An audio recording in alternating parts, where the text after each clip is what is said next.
이번 시간에는 가족이 형성되는 데 있어서 가장 기초가 되는, 가장 시작 단계에 있는 사람들 간의 사랑에 대한 이야기를 좀 나누어 보도록 하겠습니다.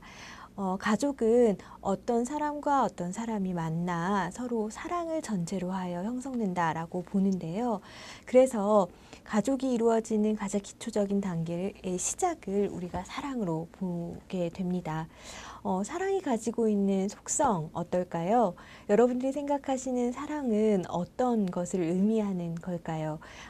같이 한번 살펴보면 사랑의 경험은 매우 사람마다 굉장히 독특하고 주관적이다라고 이야기를 합니다. 그래서 사랑에 대해서 이렇다라고 할 분명한 일치되는 정의는 내리기가 어렵겠죠. 그런데 여러분들께서 잘 알고 계시는 것처럼 이성 간의 성적 사랑을 이야기하는 에로스라는 것도 있고요.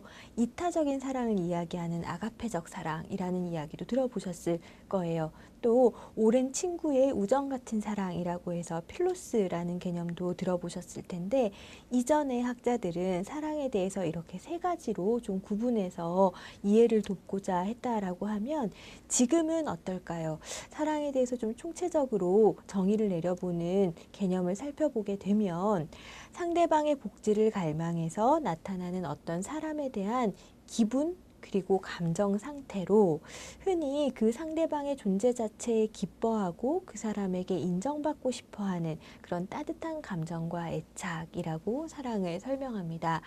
여러분들께서는 지금 혹은 이전에 어떤 사랑을 하셨고 지금 이야기하고 있는 이 사랑의 정의가 얼마만큼 와닿으시는지 궁금합니다. 두 번째로는 사랑의 동기에 대한 이야기를 좀 나누어 보려고 합니다. 사랑의 동기는 두 가지로 요약되어서 이야기되는데요. 그 첫 번째는 바로 인간이 가지고 있는 가장 기본적인 욕구가 바로 사랑이다라고 얘기를 하는 측면이죠.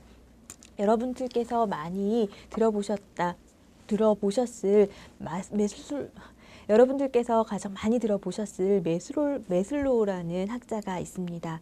메슬로우는 인간이 가지고 있는 욕구는 단계별로 5가지가 있다라고 제시한 학자이죠. 가장 먼저는 생리적인 욕구가 충족되어야 한다. 그리고 그 다음에는 이 생리적인 욕구가 충족된 후에 안전의 욕구가 필요로 하며, 안전의 욕구가 충족되고 나면 바로 우리 오늘 이야기하고 있는 이 사랑과 애정의 욕구가 인간에 있어서 가장 기본적인 욕구이다라고 이야기를 합니다.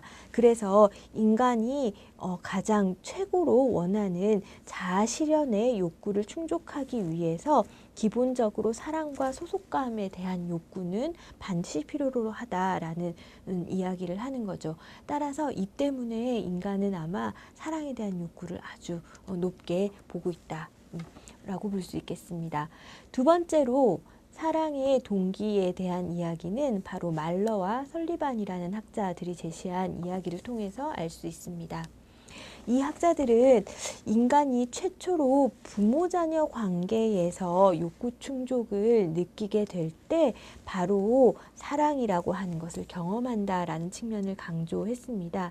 한 인간이 태어나서 부모를 통해서 기본적인 생리적인 욕구들을 다 충족하게 되잖아요. 그러면서 그때 충족받을 때 느끼는 그 경험과 그 느낌, 그것이 바로 사랑이다라고 얘기를 하는 거죠. 그래서 이를 통해서 한 개인의 자존감은 증진될 수가 있고, 또 세계를 굉장히 긍정적으로 보는 그런 시각, 자아체계가 만들어진다라고 보는 것이 바로 이 학자들의 설명입니다. 따라서 어린 시절에 부모에게서 충분한 관심과 사랑을 받은 사람들은 성인기에 건강한 사랑을 할 수 있게 되고, 또한 건강한 대인관계를 구축할 수 있다라고 보는 것이 이들의 설명입니다. 사랑의 동기에 대해 또 다른 학자가 제시한 부분도 있는데요. 바로 여러분들께서 잘 알고 계신 프로이드이죠. 프로이드는 한 인간이 가지고 있는 성격의 역동을 설명한 학자이잖아요. 그러면서 프로이드가 제시한 이 초자아가 가지는 양심과 자아 이상이라는 부분이 이 사랑을 설명하는 데 있어서는 아주 중요한 키워드가 되겠는데요.